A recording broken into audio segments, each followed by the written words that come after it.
शेतकरी दादा या यूट्यूब चॅनलवरती स्वागत आहे. तर आपण ही चारूची तूर आणलेली आहे. अंकुर चारू आपण बघू शकता. 1 किलोचं पाकिट आहे आणि दरवर्षी आपण ही तूर लागवड करत असतो तर हिचं ॲव्हरेज आपल्याला उत्पन्न चांगलं होत असते. मागच्या वर्षी आपल्याला हे 10 क्विंटल तूर झाली होती. मागच्या वर्षी आपण असे बघू शकता आपण हे 9 फुटावर सरी काढली होती. आता आपण ही 9 फुटावर सरी 8 फुटाची पण आपण सरी काढू शकता.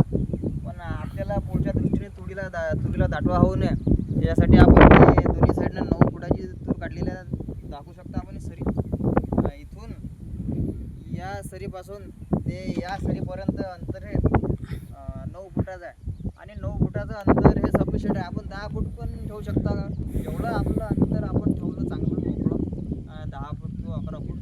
तर रिझल्ट आपण शेतकऱ्यांचा बघितला की त्यांना ॲव्हरेज जो रिझल्ट आहे तो खूप चांगला मिळालेला आहे. म्हणजे उत्पन्नात भरच पडलेली आहे.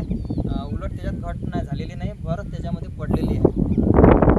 कारण जेवढा मोकळीकपणा तूर जेव्हा दोन्ही साईडनं वाळते जेव्हा तुरीला जास्त जेवढी मोकळीक राहील तेवढी ती दाटवा करेल आणि तेवढी चांगल्या पद्धतीनं तूर येईल. आणि आपल्याला यावर्षी पण असं व्हिडिओ आपण तूर जेव्हा निघेल हार्वेस्टिंगला येईल तेव्हा आपण व्हिडिओ आपण एक टाकू. फुलाच्या अवस्थेत येईल तेव्हा पण टाकू आणि जेव्हा हार्वेस्टिंग होईल आणि जेव्हा उत्पन्न आपलं निघेल तेव्हा पण आपण व्हिडिओ टाकू. या अंकुर चारूचा जो उत्पन्न आहे ते आपल्याला एकही उत्पन्न किती झालेलं आहे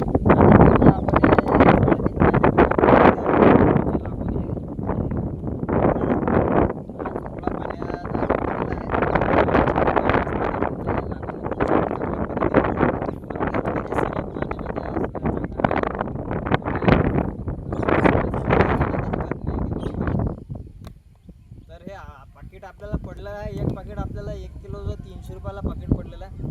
तर सध्याची आपण ही तूर 12 किलो तूर आणलेली आहे. 300 रुपयाचं पाकिट आहे. 36 रुपयाची तूर आपल्याला झालेली आहे. आणि एकरी आपल्याला आता बघू किती. तसा तर आपल्याला एकरी 2 किलो तूर लागायला पाहिजे. पण हे तूर वाढू पण शकते कारण तूर आमच्या इकडे थोडं जास्त जवळजवळ लावतात भीतीवरती. तर मला वाटते 2.5 किंवा 3 पण तूर लागू शकते. तर सध्याची 12 किलो तूर आणलेली आहे. तर 4 किलो तूर अजून आणावी लागू शकते. ते आता वेळेवर बघू. तर आणि एकरी आपल्याला आता हे सध्या 12 किलो तूर आणलेले आहे. बघू मग पुढे किती लागते किती नाही. तर त्याचा व्हिडिओ पण आपल्याला मिळणार आहे. नमस्कार, धन्यवाद.